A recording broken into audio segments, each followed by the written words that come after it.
Capítulo 16. La Biblia y la Revolución Francesa. En el siglo XVI, la Reforma, presentando a los pueblos la Biblia abierta, procuró entrar en todos los países de Europa. Algunas naciones le dieron la bienvenida como a mensajera del cielo. En otros países, el papado consiguió hasta cierto punto cerrarle la entrada, y la luz del conocimiento de la Biblia, con sus influencias ennoblecedoras, quedó excluida casi por completo. Hubo un país donde, aunque la luz logró penetrar, las tinieblas no permitieron apreciarla. Durante siglos, la verdad y el error se disputaron el predominio, triunfó al fin el mal, y la verdad divina fue desechada. Esta es la condenación, que la luz ha venido al mundo y los hombres amaron más las tinieblas que la luz. Juan 3:19. Aquella nación tuvo que cosechar los resultados del mal que ella misma se había escogido. El freno del Espíritu de Dios le fue quitado al pueblo que había despreciado el don de su gracia. Se permitió al mal que llegase a su madurez, y todo el mundo pudo palpar las consecuencias de este rechazamiento voluntario de la luz. La guerra que se hizo en Francia contra la Biblia durante tantos siglos llegó a su mayor grado en los días de la Revolución. Esa terrible insurrección del pueblo no fue sino resultado natural de la supresión que Roma había hecho de las Sagradas Escrituras. Fue la ilustración más elocuente que jamás presenciara el mundo de las maquinaciones de la política papal y una ilustración de los resultados hacia los cuales tendían durante más de 1000 años las enseñanzas de la Iglesia de Roma. La supresión de las Sagradas Escrituras durante el periodo de la supremacía papal había sido predicha por los profetas, y el revelador había señalado también los terribles resultados que iban a tener especialmente para Francia el dominio del hombre de pecado. Dijo el ángel del Señor: hollarán la santa ciudad 42 meses, y daré autoridad a mis 2 testigos, los cuales profetizarán 1260 días vestidos de sacos. Y cuando hayan acabado de dar su testimonio, la bestia que sube del abismo hará guerra contra ellos y prevalecerá contra ellos y los matará. Y sus cuerpos muertos yacerán en la plaza de la gran ciudad, que se llama simbólicamente Sodoma y Egipto, en donde también el Señor de ellos fue crucificado. Y los que habitan sobre la tierra se regocijan sobre ellos y hacen fiesta, y se envían regalos los unos a los otros, porque estos 2 profetas atormentaron a los que habitan sobre la tierra. Y después de los 3 días y medio, el Espíritu de vida venido de Dios entró en ellos, y se levantaron sobre sus pies, y cayó gran temor sobre los que lo vieron. Apocalipsis 11, 2 al 11. Los 42 meses y los 1260 días designan el mismo plazo, o sea, el tiempo durante el cual la Iglesia de Cristo iba a sufrir bajo la opresión de Roma. Los 1260 años del dominio temporal del Papa comenzaron en el año 538 de Jesucristo y debían terminar en 1798. En dicha fecha, entró en Roma un ejército francés que tomó preso al Papa, el cual murió en el destierro. A pesar de haberse elegido un nuevo papa al poco tiempo, la jerarquía pontificia no volvió a alcanzar el esplendor y poderío que antes tuviera. La persecución contra la Iglesia no continuó durante todos los 1260 años. Dios, usando de misericordia con su pueblo, acortó el tiempo de tan horribles pruebas. Al predecir la gran tribulación que había de venir sobre la Iglesia, el Salvador había dicho: si aquellos días no fuesen acortados, ninguna carne sería salva, mas por causa de los escogidos, aquellos días serán acortados. Mateo 24, 22. Debido a la influencia de los acontecimientos relacionados con la Reforma, las persecuciones cesaron antes del año 1798. Y acerca de los 2 testigos, el profeta declara más adelante: estos son los 2 olivos y los 2 candelabros que están delante de la presencia del Señor de toda la tierra. Lámpara es a mis pies tu palabra, dijo el salmista, y luz a mi camino. Apocalipsis 11:4, Salmo 119, 105. Estos 2 testigos representan las escrituras del Antiguo Testamento y del Nuevo. Ambos son testimonios importantes del origen y del carácter perpetuo de la ley de Dios. Ambos testifican también acerca del plan de salvación. Los símbolos, los sacrificios y las profecías del Antiguo Testamento se refieren a un Salvador que había de venir. Y los evangelios y las epístolas del Nuevo Testamento hablan de un Salvador que vino tal como fuera predicho por los símbolos y la profecía. los cuales profetizarán 1260 días, vestidos de sacos. Durante la mayor parte de dicho periodo, los testigos de Dios permanecieron en obscuridad. El poder papal procuró ocultarle al pueblo la palabra de verdad y poner ante él testigos falsos que contradijeran su testimonio.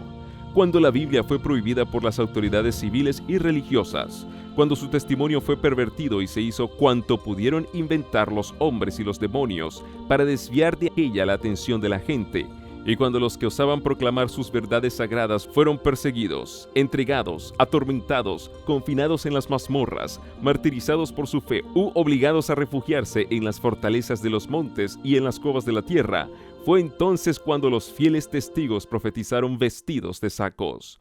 No obstante, siguieron dando su testimonio durante todo el período de 1260 años. Aún en los tiempos más sombríos, hubo hombres fieles que amaron la palabra de Dios y se manifestaron celosos por defender su honor. A estos fieles siervos de Dios les fueron dados poder, sabiduría y autoridad para que divulgasen la verdad durante todo este período. Y si alguno procura dañarlos, fuego procede de sus bocas y devora a sus enemigos. Y si alguno procurare dañarlos, es menester que de esta manera sea muerto. Apocalipsis 11:5. Los hombres no pueden pisotear impunemente la palabra de Dios. El significado de tan terrible sentencia resalta en el último capítulo del Apocalipsis.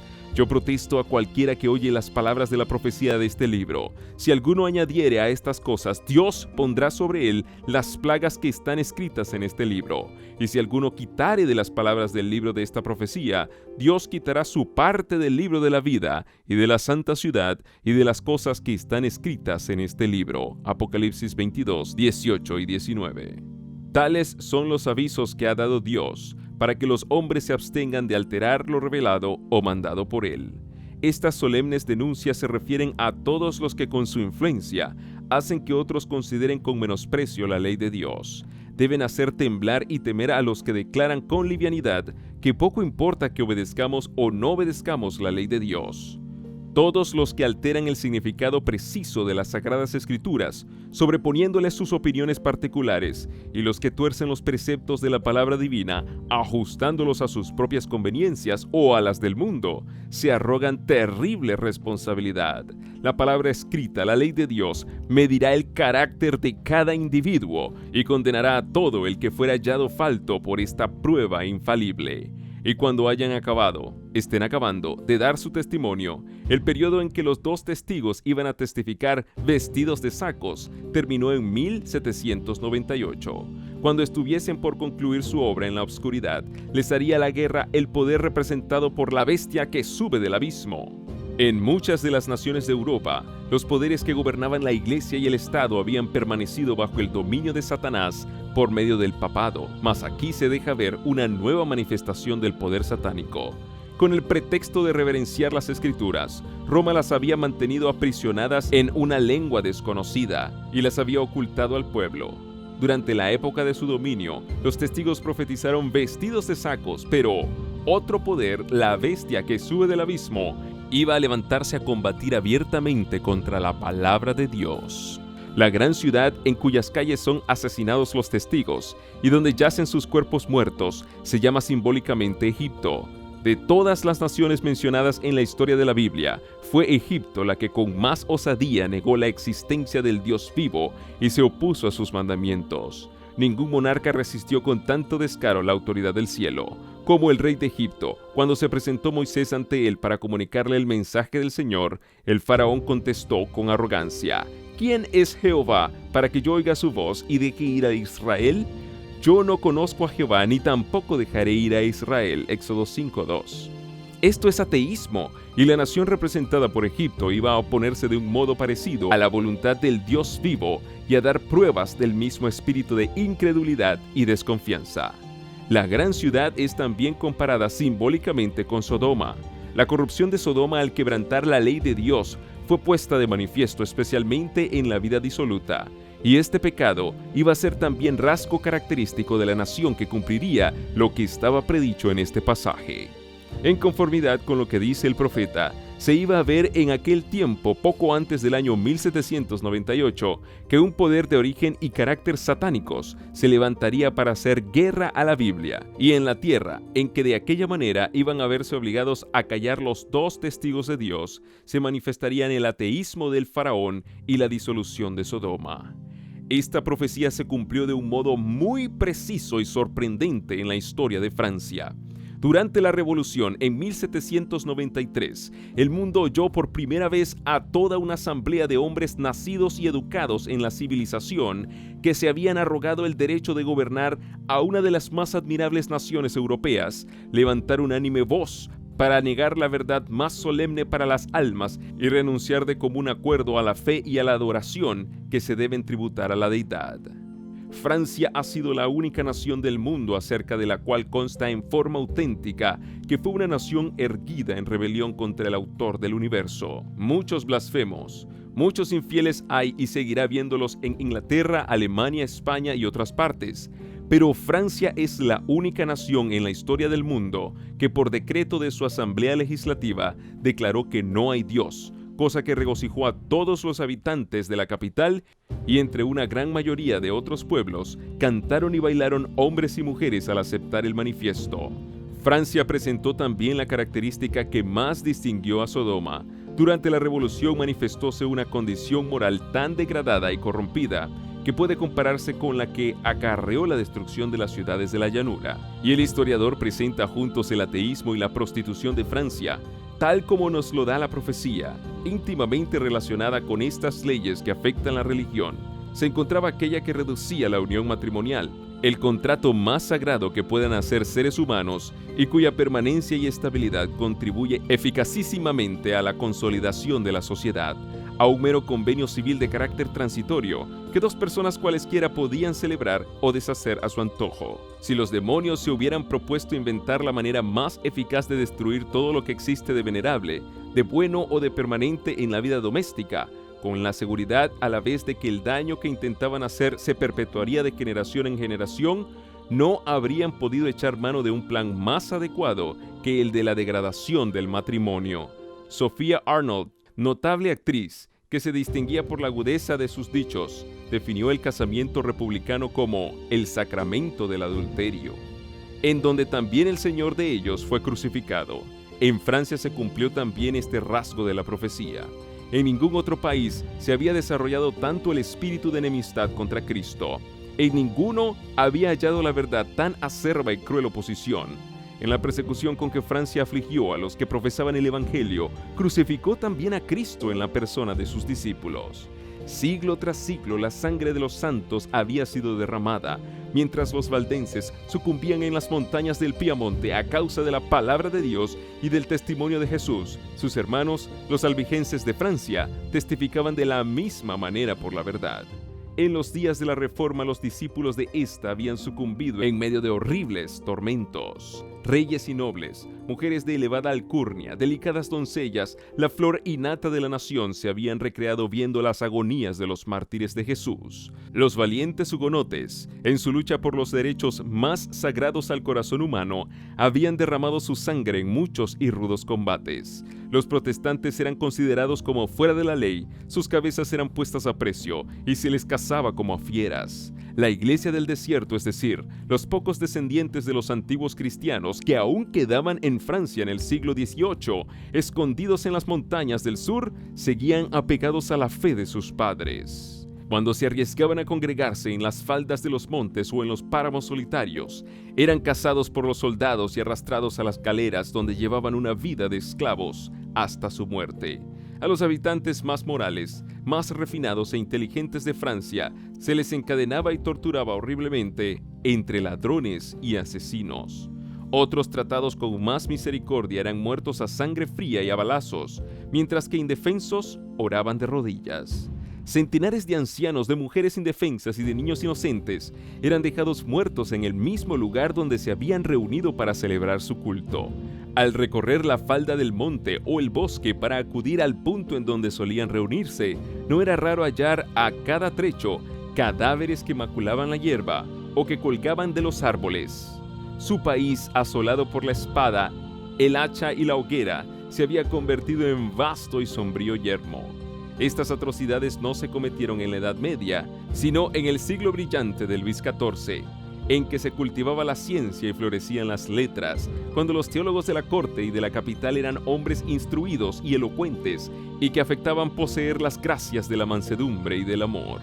Pero lo más inicuo que se registra en el lóbrego catálogo de los crímenes, el más horrible de los actos diabólicos de aquella sucesión de siglos espantosos, fue la matanza de San Bartolomé. Todavía se estremece horrorizado el mundo al recordar las escenas de aquella carnicería, la más vil y alevosa que se registra. El rey de Francia, instado por los sacerdotes y prelados de Roma, sancionó tan espantoso crimen. El tañido de una campana resonando a medianoche dio la señal del degüello. Millares de protestantes que dormían tranquilamente en sus casas, confiando en la palabra que se les había dado del rey, asegurándoles protección, fueron arrastrados a la calle sin previo aviso y asesinados a sangre fría. Así como Cristo era el jefe invisible de su pueblo cuando salió de la esclavitud de Egipto, así lo fue Satanás de sus súbditos cuando acometieron la horrenda tarea de multiplicar el número de los mártires. La matanza continuó en París por 7 días, con una furia indescriptible durante los 3 primeros. Y no se limitó a la ciudad, sino que por decreto especial del rey se hizo extensiva a todas las provincias y pueblos donde había protestantes. No se respetaba edad ni sexo, no escapaba el inocente niño ni el anciano de canas. Nobles y campesinos, viejos y jóvenes, madres y niños sucumbían juntos. La matanza siguió en Francia por espacio de 2 meses. Perecieron en ella 70.000 personas de la flor y nata de la nación. Cuando la noticia de la matanza llegó a Roma, el regocijo del clero no tuvo límites.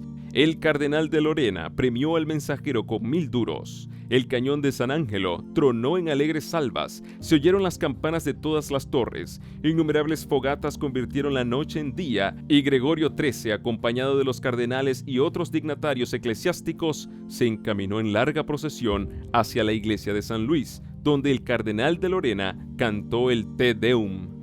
Se acuñó una medalla para conmemorar la matanza y aún pueden verse en el Vaticano 3 frescos de Vasari representando la agresión contra el almirante, al rey en el concilio maquinando la matanza y la matanza misma.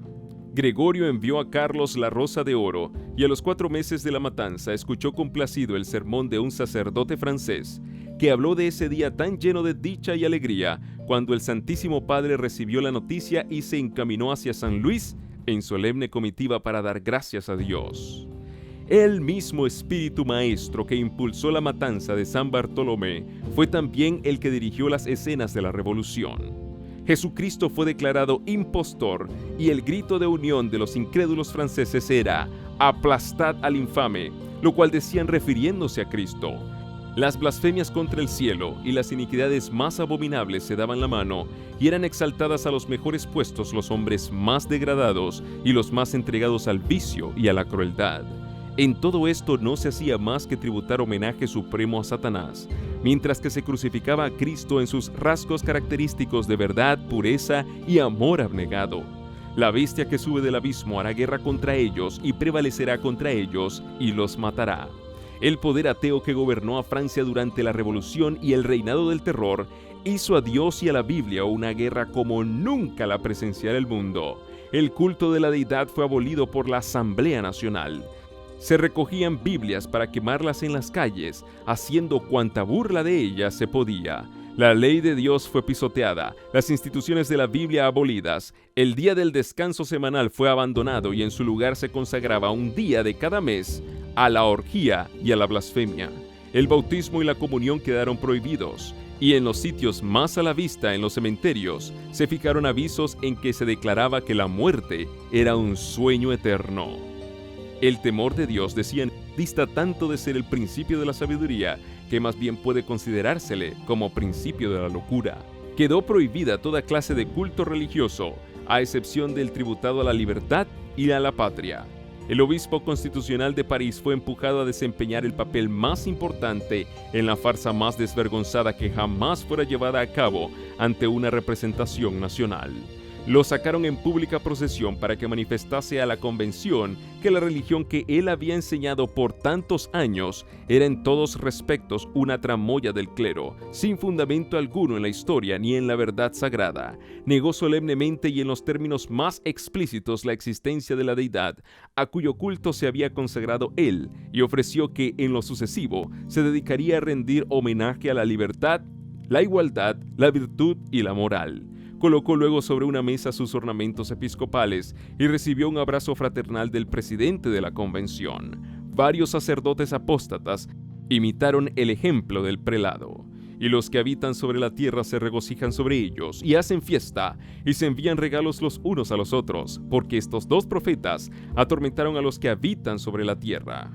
La Francia incrédula había acallado las voces de reprensión de los testigos de Dios. La palabra de verdad yacía muerta en sus calles, y los que odiaban las restricciones y los preceptos de la ley de Dios se llenaron de júbilo. Los hombres desafiaban públicamente al Rey de los cielos y gritaban como los pecadores de la antigüedad: ¿Cómo sabe Dios? Y ¿hay conocimiento en lo alto? Salmo 73:11.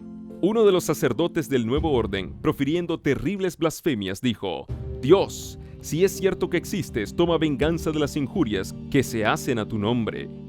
Yo te desafío, guarda silencio, no te atreves a descargar tus truenos. Entonces, ¿quién va a creer que existes? Qué eco tan fiel de la pregunta de Faraón: ¿quién es Jehová para que yo oiga su voz? No conozco a Jehová, dijo el necio en su corazón, no hay Dios. Salmos 14:1. Y el Señor declara respecto de los que pervierten la verdad que se hará manifiesta a todos su necedad. Segunda de Timoteo 3:9. Después que hubo renunciado al culto del Dios vivo, el alto y el excelso, que habita la eternidad, cayó Francia al poco tiempo en una idolatría degradante, rindiendo culto a la diosa de la razón en la persona de una mujer libertina. Y esto en la Cámara Representativa de la Nación y por medio de las más altas autoridades civiles y legislativas. Dice el historiador: una de las ceremonias de aquel tiempo de locura no tiene igual por lo absurdo combinado con lo impío. Las puertas de la convención se abrieron de par en par para dar entrada a los músicos de la banda que precedía a los miembros del cuerpo municipal, que entraron en solemne procesión cantando un himno a la libertad y escoltando como objeto de su futura adoración a una mujer cubierta con un velo y a la cual llamaban la diosa de la razón. Cuando llegó ésta al lugar que le estaba reservado, le fue quitado el velo con gran ceremonial y se le dio asiento a la derecha del presidente, reconociendo todos ellos en ella a una bailarina de la ópera. A esta mujer rindió público homenaje la Convención Nacional de Francia, considerándola como la representación más perfecta de la razón que ellos veneraban. Esta momería sacrílega y ridícula estuvo de moda, y la instalación de la diosa de la razón fue imitada en algunas poblaciones del país que deseaban demostrar que se hallaban a la altura de la revolución. El orador que introdujo el culto de la razón se expresó en estos términos: legisladores, el fanatismo ha cedido su puesto a la razón. Sus turbios ojos no han podido resistir el brillo de la luz. Un pueblo inmenso se ha trasladado hoy a esas bóvedas góticas, en las que por primera vez han repercutido los ecos de la verdad. Allí han celebrado los franceses el único culto verdadero, el de la libertad, el de la razón. Allí hemos hecho votos por la prosperidad de las armas de la República. Allí hemos abandonado inanimados ídolos para seguir a la razón, a esta imagen animada, la obra más sublime de la naturaleza. Al ser presentada la diosa ante la convención, la tomó el orador de la mano y dirigiéndose a toda la asamblea dijo: mortales, cesad de temblar ante los truenos impotentes de un Dios que vuestros temores crearon. No reconozcáis de hoy en adelante otra divinidad que la razón. Yo os presento su imagen más noble y pura, y si habéis de tener ídolos, ofreced sacrificios solamente a los que sean como este. Caiga ante el augusto senado de la libertad el velo de la razón. La diosa, después de haber sido abrazada por el presidente, tomó asiento en una magnífica carroza que condujeron por entre el inmenso gentío hasta la catedral de Notre Dame para reemplazar a la deidad. La elevaron sobre el altar mayor y recibió la adoración de todos los que estaban presentes. Poco después de esto procedieron a quemar públicamente la Biblia. En cierta ocasión, la Sociedad Popular del Museo entró en el salón municipal gritando: Vive la razón, y llevando en la punta de un palo los fragmentos de varios libros que habían sacado de las llamas, quemados en parte, entre otros breviarios, misales y el Antiguo y Nuevo Testamento que expiaron en un gran fuego, dijo el presidente, todas las locuras en que por causa de ellos había incurrido la raza humana. El romanismo había principiado la obra que el ateísmo se encargaba de concluir. A la política de Roma se debía la condición social, política y religiosa que empujaba a Francia hacia la ruina. No faltaban los autores que, refiriéndose a los horrores de la revolución, admiten que de esos excesos debe hacerse responsables al trono y a la iglesia. En estricta justicia debieran atribuirse a la iglesia sola. El romanismo había enconado el ánimo de los monarcas contra la reforma, haciéndola aparecer como enemiga de la corona, como elemento de discordia que podía ser fatal a la paz y a la buena marcha de la nación. Fue el genio de Roma el que por este medio inspiró las espantosas crueldades y la acérrima opresión que procedían del trono. El espíritu de libertad acompañaba a la Biblia. Doquiera se le recibiese, el Evangelio despertaba la inteligencia de los hombres. Estos empezaban por arrojar las cadenas que por tanto tiempo los habían tenido sujetos a la ignorancia, al vicio y a la superstición. Empezaban a pensar y a obrar como hombres. Al ver esto, los monarcas temieron por la suerte de su despotismo. Roma no fue tardía para inflamar los temores y los celos de los reyes, decía el Papa al regente de Francia en 1525. Esta manía, el protestantismo, no solo confundirá y acabará con la religión, sino hasta con los principados, con la nobleza, con las leyes, con el orden y con las jerarquías. Y pocos años después, un nuncio papal le daba este aviso al rey: Señor, no os engañéis, los protestantes van a trastornar tanto el orden civil como el religioso. El trono peligra tanto como el altar. Al introducirse una nueva religión, se introduce necesariamente un nuevo gobierno. Y los teólogos apelaban a las preocupaciones del pueblo al declarar que las doctrinas protestantes seducen a los hombres hacia las novedades y la locura, roban así al rey el afecto leal de sus súbditos y destruyen la iglesia y el Estado al mismo tiempo. De ese modo logró Roma predisponer a Francia contra la reforma, y la espada de la persecución se desenvainó por primera vez en Francia para sostener el trono, resguardar a los nobles y conservar las leyes. Poco previeron los reyes cuán fatales iban a ser los resultados de tan odiosa política. Las enseñanzas de la Biblia eran las que hubieran podido implantar en las mentes y en los corazones de los hombres aquellos principios de justicia, de templanza, de verdad, de equidad y de benevolencia, que son la piedra angular del edificio de la prosperidad de un pueblo. La justicia engrandece la nación, y con ella será afirmado el trono. Proverbios 14:34, 16:12. El efecto de la justicia será paz, y la labor de justicia, reposo y seguridad para siempre. Isaías 32:17. El que obedece las leyes divinas es el que mejor respetará y acatará las leyes de su país. El que teme a Dios honrará al rey en el ejercicio de su autoridad justa y legítima. Pero por desgracia Francia prohibió la Biblia y desterró a sus discípulos. Siglo tras siglo hubo hombres de principios e integridad, de gran inteligencia y de fuerza moral, que tuvieron valor para confesar sus convicciones y fe suficiente para sufrir por la verdad. Siglo tras siglo estos hombres penaron como esclavos en las galeras y perecieron en la hoguera o los dejaron que se pudrieran en tenebrosas e inmundas mazmorras. Miles y miles se pusieron en salvo huyendo, y esto duró 250 años después de iniciada la Reforma. Casi no hubo generación de franceses durante ese largo periodo de tiempo que no fuera testigo de la fuga de los discípulos del Evangelio, que huían para escapar de la furia insensata de sus perseguidores, llevándose consigo la inteligencia, las artes, la industria y el carácter ordenado que por lo general los distinguían y contribuían luego a enriquecer a los países donde encontraban refugio. Pero en la medida en que enriquecían otros países con sus preciosos dones, despojaban al suyo propio. Si hubieran permanecido en Francia todos los que la abandonaron, si por espacio de 300 años la pericia industrial de aquellos hubiera sido empleada en cultivar el suelo de su país, en hacer progresar las manufacturas, si durante estos 300 años el genio creador de los mismos, junto con su poder analítico, hubiera seguido enriqueciendo la literatura y cultivando las ciencias de Francia, si hubiera sido dedicada la sabiduría de tan nobles hijos a dirigir sus asambleas, su valor a pelear sus batallas y su equidad a formular las leyes, y la religión de la Biblia robustecer la inteligencia y dirigir las conciencias del pueblo, ¡qué inmensa gloria no tendría Francia hoy! ¡Qué grande, qué próspero y qué dichoso país nos sería! Toda una nación modelo.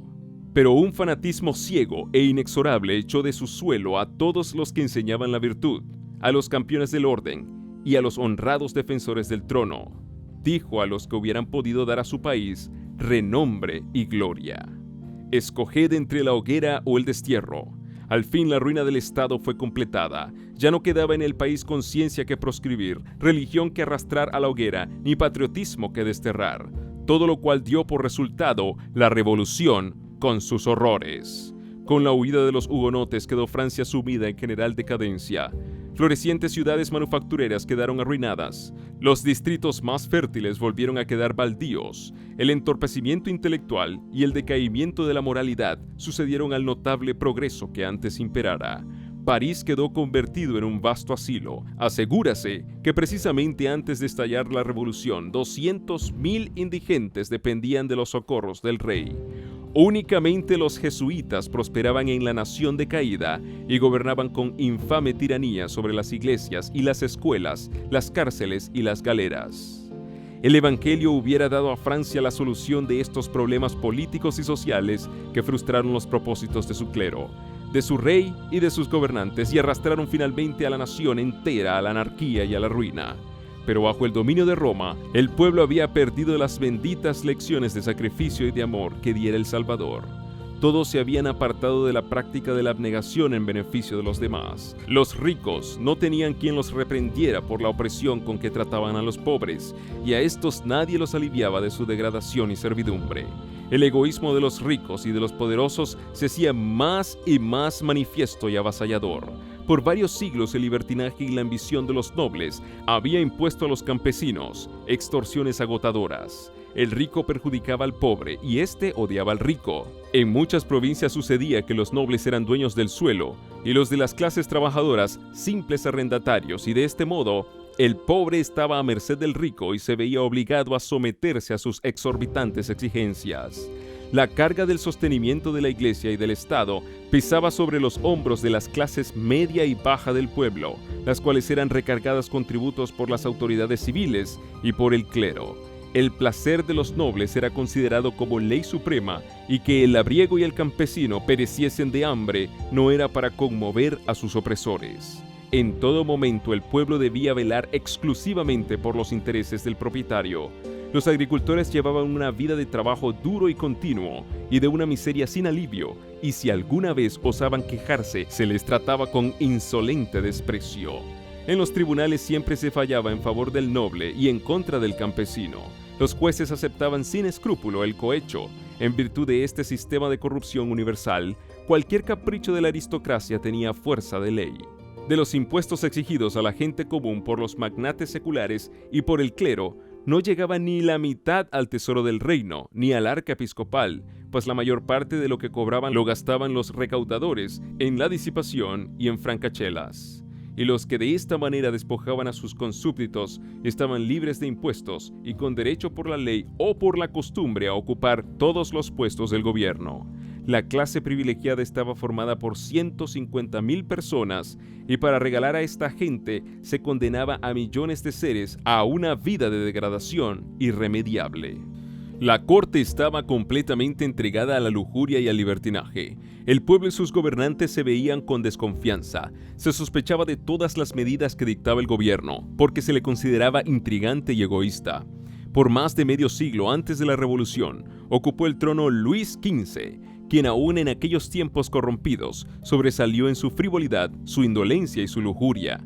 Al observar aquella depravada y cruel aristocracia y la clase humilde sumergida en la ignorancia y en la miseria, al Estado en plena crisis financiera y al pueblo exasperado, no se necesitaba tener ojo de profeta para ver de antemano una inminente insurrección. A las amonestaciones que le daban sus consejeros, solía contestar el rey: «Procurad que todo siga así mientras yo viva. Después de mi muerte, suceda lo que quiera». En vano se le hizo ver la necesidad que había de una reforma. Bien comprendía él el mal estado de las cosas, pero no tenía valor ni poder suficiente para remediarlo. Con acierto describía él la suerte de Francia con su respuesta tan egoísta como indolente: después de mí, el diluvio. Valiéndose Roma de la ambición de los reyes y de las clases dominantes, había ejercido su influencia para sujetar al pueblo en la esclavitud, pues comprendía que de ese modo el Estado se debilitaría y ella podría dominar completamente gobiernos y súbditos. Por su previsora política advirtió que para esclavizar eficazmente a los hombres necesitaba subyugar sus almas y que el medio más seguro para evitar que escapasen de su dominio era convertirlos en seres impropios para la libertad. 1000 veces más terrible que el padecimiento físico que resultó de su política fue la degradación moral que prevaleció en todas partes. Despojado el pueblo de la Biblia y sin más enseñanzas que la del fanatismo y la del egoísmo, quedó sumido en la ignorancia y en la superstición, y tan degradado por los vicios que resultaba incapaz de gobernarse por sí solo. Empero los resultados fueron muy diferentes de lo que Roma había procurado. En vez de que las masas se sujetaran ciegamente a sus dogmas, su obra las volvió incrédulas y revolucionarias. Odiaron al romanismo y al sacerdocio, a los que consideraban cómplices en la opresión. El único Dios que el pueblo conocía era el de Roma, y la enseñanza de esta su única religión, considerando la crueldad y la iniquidad de Roma como fruto legítimo de las enseñanzas de la Biblia, no quería saber nada de estas. Roma había dado a los hombres una idea falsa del carácter de Dios y pervertido sus requerimientos. En consecuencia, al fin, el pueblo rechazó la Biblia y a su autor. Roma había exigido que se creyese ciegamente en sus dogmas, que declaraba sancionados por las Escrituras. En la reacción que se produjo, Voltaire y sus compañeros desecharon en absoluto la palabra de Dios e hicieron cundir por todas partes el veneno de la incredulidad. Roma había hollado al pueblo con su pie de hierro, y las masas degradadas y embrutecidas, al sublevarse contra tamaña tiranía, desconocieron toda sujeción. Se enfurecieron al ver que por mucho tiempo habían aceptado tan descarados embustes y rechazaron la verdad juntamente con la mentira, y confundiendo la libertad con el libertinaje, los esclavos del vicio se regocijaron con una libertad imaginaria. Al estallar la revolución, el rey concedió al pueblo que lo representara en la Asamblea Nacional un número de delegados superior al del clero y al de los nobles juntos. Era pues el pueblo dueño de la situación, pero no estaba preparado para hacer uso de su poder con sabiduría y moderación. Ansioso de reparar los agravios que había sufrido, decidió reconstituir la sociedad. Un populacho encolerizado que guardaba en su memoria el recuerdo de tantos sufrimientos, resolvió levantarse contra aquel estado de miseria que había venido ya a ser insoportable y vengarse de aquellos a quienes consideraba como responsables de sus padecimientos. Los oprimidos, poniendo en práctica las lecciones que habían aprendido bajo el yugo de los tiranos, se convirtieron en opresores de los mismos que antes les habían oprimido. La desdichada Francia recogió con sangre lo que había sembrado. Terribles fueron las consecuencias de su sumisión al poder avasallador de Roma. Allí donde Francia, impulsada por el papismo, prendiera la primera hoguera en los comienzos de la Reforma, allí también la Revolución levantó su primera guillotina. En el mismo sitio en que murieron quemados los primeros mártires del protestantismo en el siglo XVI, fueron precisamente decapitadas las primeras víctimas en el siglo XVIII. Al rechazar Francia el evangelio que le brindaba bienestar, franqueó las puertas a la incredulidad y a la ruina.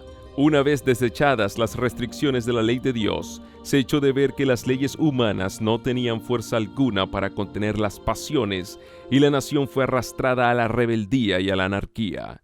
La guerra contra la Biblia inició una era conocida en la historia como el reinado del terror. La paz y la dicha fueron desterradas de todos los hogares y de todos los corazones. Nadie tenía la vida segura. El que triunfaba hoy era considerado al día siguiente como sospechoso y le condenaban a muerte. La violencia y la lujuria dominaban sin disputa. El rey, el clero y la nobleza tuvieron que someterse a las atrocidades de un pueblo excitado y frenético. Su sed de venganza subió de punto cuando el rey fue ejecutado, y los mismos que decretaron su muerte le siguieron bien pronto al cadalso. Se resolvió matar a cuantos resultasen sospechosos de ser hostiles a la revolución. Las cárceles se llenaron y hubo en cierta ocasión dentro de sus muros más de 200,000 presos. En las ciudades del reino se registraron crímenes horrorosos. Se levantaba un partido revolucionario contra otro y Francia quedó convertida en inmenso campo de batalla donde las luchas eran inspiradas y dirigidas por las violencias y las pasiones. En París, sucedíanse los tumultos uno a otro y los ciudadanos divididos en diversos partidos no parecían llevar otra mira que el exterminio mutuo, y para agravar más aún la miseria general, la nación entera se vio envuelta en prolongada y devastadora guerra con las mayores potencias de Europa. El país estaba casi en bancarrota, el ejército reclamaba pagos atrasados, los parisienses se morían de hambre, las provincias habían sido puestas a saco por los bandidos y la civilización casi había desaparecido en la anarquía y la licencia. Harto bien había aprendido el pueblo las lecciones de crueldad y de tormento que con tanta diligencia Roma le enseñara. Al fin había llegado el día de la retribución. Ya no eran los discípulos de Jesús los que eran arrojados a las mazmorras o a la hoguera. Tiempo hacía ya que éstos habían perecido o que se hallaban en el destierro. La despiadada Roma sentía ya el poder mortífero de aquellos a quienes ella había enseñado a deleitarse en la perpetración de crímenes sangrientos. El ejemplo de persecución que había dado el clero de Francia durante varios siglos se volvía contra él con señalado vigor.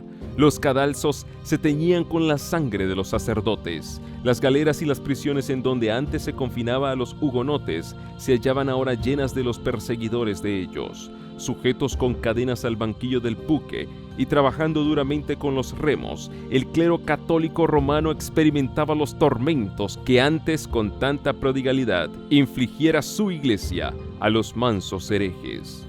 Llegó entonces el día en que el código más bárbaro que jamás se haya conocido fue puesto en vigor por el tribunal más bárbaro que se hubiera visto hasta entonces.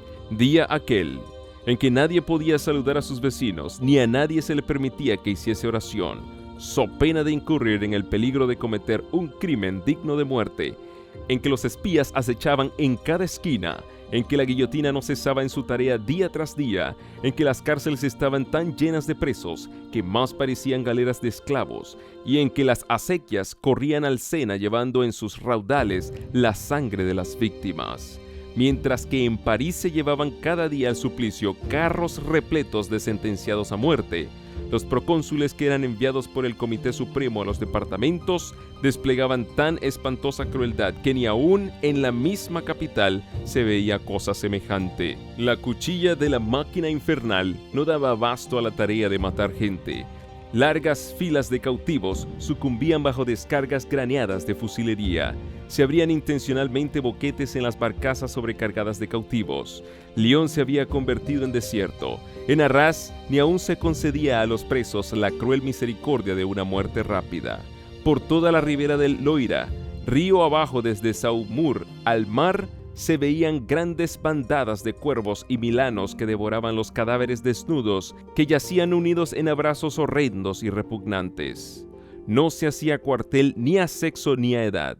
El número de muchachos y doncellas menores de 17 años que fueron asesinados por orden de aquel execrable gobierno se cuenta por centenares. Pequeñuelos arrebatados del regazo de sus madres eran ensartados de pica en pica entre las filas jacobinas. En apenas 10 años perecieron multitudes de seres humanos. Todo esto era del agrado de Satanás. Con este fin había estado trabajando desde hacía muchos siglos. Su política es el engaño desde el principio hasta el fin, y su firme intento es acarrear a los hombres dolor y miseria, desfigurar y corromper la obra de Dios, estorbar sus planes divinos de benevolencia y amor, y de esta manera contristar al cielo. Confunde con sus artimañas las mentes de los hombres y hace que éstos achaquen a Dios la obra diabólica, como si toda esta miseria fuera resultado de los planes del Creador. Asimismo, cuando los que han sido degradados y embrutecidos por su cruel dominio alcanzan su libertad, los impulsa al crimen, a los excesos y a las atrocidades, y luego los tiranos y los opresores se valen de semejantes cuadros de libertinaje para ilustrar las consecuencias de la libertad. Cuando un disfraz del error ha sido descubierto, Satanás le da otro y la gente lo saluda con el mismo entusiasmo con que acogió el anterior. Cuando el pueblo descubrió que el romanismo era un engaño y él, Satanás, ya no podía conseguir por ese medio que se violase la ley de Dios, Optó entonces por hacerle creer que todas las religiones eran engañosas y la Biblia una fábula, y arrojando lejos de sí los estatutos divinos, se entregó a una iniquidad desenfrenada. El error fatal que ocasionó tantos males a los habitantes de Francia fue el desconocimiento de esta gran verdad, que la libertad bien entendida se basa en las prohibiciones de la ley de Dios. Oh, si hubieras escuchado mis mandamientos, entonces tu paz habría sido como un río y tu justicia como las olas del mar. Mas no hay paz, dice Jehová, para los inicuos. Aquel empero que me oyere a mí, habitará seguro y estará tranquilo, sin temor del mal. Isaías 48, 18, 22, Proverbios 1, 33. Los ateos, los incrédulos y los apóstatas se oponen abiertamente a la ley de Dios, pero los resultados de su influencia prueban que el bienestar del hombre depende de la obediencia a los estatutos divinos. Los que no quieran leer esta lección en el libro de Dios tendrán que leerla en la historia de las naciones. Cuando Satanás obró por la iglesia romana para desviar a los hombres de la obediencia a Dios, nadie sospechaba quiénes fueran sus agentes, y su obra estaba tan bien disfrazada que nadie comprendió que la miseria que de ella resultó fuera fruto de la transgresión. Pero su poder fue contrarrestado de tal modo por la obra del Espíritu de Dios que sus planes no llegaron a desarrollarse hasta su consumación. La gente no supo remontar del efecto ni la causa ni descubrir el origen de tanta desgracia. Pero en la Revolución, la Asamblea Nacional rechazó la ley de Dios y durante el reinado del terror que siguió, todos pudieron ver cuál era la causa de todas las desgracias. Cuando Francia desechó a Dios y descartó la Biblia públicamente, hubo impíos y espíritus de las tinieblas que se llenaron de júbilo por haber logrado al fin el objeto que por tanto tiempo se habían propuesto, un reino libre de las restricciones de la ley de Dios. Y porque la maldad no era pronto castigada, el corazón de los hijos de los hombres estaba plenamente resuelto a hacer el mal. Empero la transgresión de una ley justa y recta debía traer inevitablemente como consecuencia la miseria y el desastre. Si bien es verdad que no vino el juicio inmediatamente sobre los culpables, estaban estos labrando su ruina segura. Siglos de apostasía y de crimen iban acumulando la ira para el día de la retribución, y cuando llegaron al colmo de la iniquidad, comprendieron los menospreciadores de Dios cuán terrible es agotar la paciencia divina. Fue retirado en gran medida el poder restrictivo del Espíritu de Dios, que hubiera sido el único capaz de tener en jaque al poder cruel de Satanás, y se le permitió al que se deleita en los sufrimientos de la humanidad que hiciese su voluntad. Los que habían preferido servir a la rebelión cosecharon los frutos de ella hasta que la tierra se llenó de crímenes tan horribles que la pluma se resiste a describirlos. De las provincias asoladas y de las ciudades arruinadas levantábase un clamor terrible de desesperación, de angustia indescriptible. Francia se estremecía como sacudida por un terremoto. La religión, la ley, la sociedad, el orden, la familia, el Estado y la Iglesia, todo lo abatía la mano impía que se levantara contra la ley de Dios. Bien dijo el sabio, por su misma maldad caerá el hombre malo. Pero aunque el pecador haga mal 100 veces y con todo se le prolonguen los días, sin embargo yo ciertamente sé que les irá bien a los que temen a Dios, por lo mismo que temen delante de él. Al hombre malo empero no le irá bien. Por cuanto aborrecieron la ciencia y no escogieron el temor de Jehová, por tanto comerán del fruto de su mismo camino y se hartarán de sus propios consejos. Proverbios 11:5, Eclesiastés 8:12 y 13, Proverbios 1:29 y 31. No iban a permanecer mucho tiempo en silencio los fieles testigos de Dios, que habían sucumbido bajo el poder blasfemo que sube del abismo. Después de los 3 días y medio, el espíritu de vida venido de Dios entró en ellos y se levantaron sobre sus pies y cayó gran temor sobre los que lo vieron. Apocalipsis 11:11. En 1793 había promulgado la Asamblea Francesa los decretos que abolían la religión cristiana y desechaban la Biblia. 3 años y medio después, este mismo cuerpo legislativo adoptó una resolución que rescindía esos decretos y concedía tolerancia a las Sagradas Escrituras. El mundo contemplaba estupefacto los terribles resultados que se había obtenido al despreciar los oráculos sagrados, y los hombres reconocían que la fe en Dios y en su palabra son la base de la virtud y de la moralidad. Dice el Señor: ¿a quién injuriaste y a quién blasfemaste? ¿Contra quién has alzado tu voz y levantado tus ojos en alto? Contra el Santo de Israel. Por tanto, he aquí, les enseñaré de esta vez, enseñaréles mi mano y mi fortaleza, y sabrán que mi nombre es Jehová. Isaías 37:23, Jeremías 16:21. Hablando de los dos testigos, el profeta dice además, y oyeron una grande voz del cielo que les decía, subid acá, y subieron al cielo en una nube, y sus enemigos los vieron. Apocalipsis 11:12. Desde que Francia les declarara la guerra, estos dos testigos de Dios han recibido mayor honra que nunca antes. En el año 1804 se organizó la Sociedad Bíblica Británica y Extranjera. Este hecho fue seguido de otros semejantes en otras partes de Europa, donde se organizaron sociedades similares con numerosas ramas esparcidas por muchas partes del continente. En 1816 se fundó la Sociedad Bíblica Americana. Cuando se creó la Sociedad Británica, la Biblia circulaba en 50 idiomas. Desde entonces, ha sido traducida en muchos centenares de idiomas y dialectos.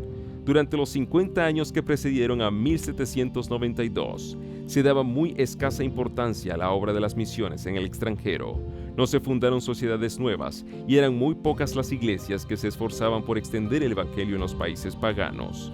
Pero en las postrimerías del siglo XVIII se vio un cambio notable. Los hombres comenzaron a sentirse descontentos con los resultados del racionalismo y comprendieron la gran necesidad que tenían de la revelación divina y de la experiencia religiosa. Desde entonces, la obra de las misiones en el extranjero se extendió rápidamente. Los adelantos de la imprenta dieron notable impulso a la circulación de la Biblia. El incremento de los medios de comunicación entre los diferentes países, la supresión de las barreras del prejuicio y del exclusivismo nacional y la pérdida del dominio temporal del pontífice de Roma han ido abriéndole paso a la palabra de Dios. Hace ya muchos años que la Biblia se vende en las calles de Roma sin que haya quien lo impida, y en el día de hoy ha sido llevada a todas las partes del mundo habitado. El incrédulo Voltaire dijo con arrogancia en cierta ocasión, «Estoy cansado de oír de continuo que 12 hombres establecieron la religión cristiana. Yo he de probar que un solo hombre basta para destruirla». Han transcurrido varias generaciones desde que Voltaire murió y millones de hombres han secundado su obra de propaganda contra la Biblia. Pero lejos de agotarse la circulación del precioso libro, allí donde había 100 ejemplares en tiempo de Voltaire, hay 10.000 hoy día, por no decir 100.000. Como dijo uno de los primitivos reformadores hablando de la iglesia cristiana, la Biblia es un yunque sobre el cual se han gastado muchos martillos. Ya había dicho el Señor, ningún arma forjada contra ti tendrá éxito, y a toda lengua que en juicio se levantare contra ti, condenarás. Isaías 54:17.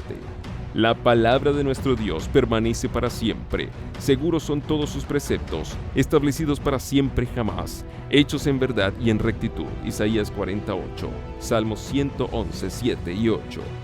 Lo que fuere edificado sobre la autoridad de los hombres será derribado, mas lo que fuere sobre la roca inamovible de la palabra de Dios permanecerá para siempre.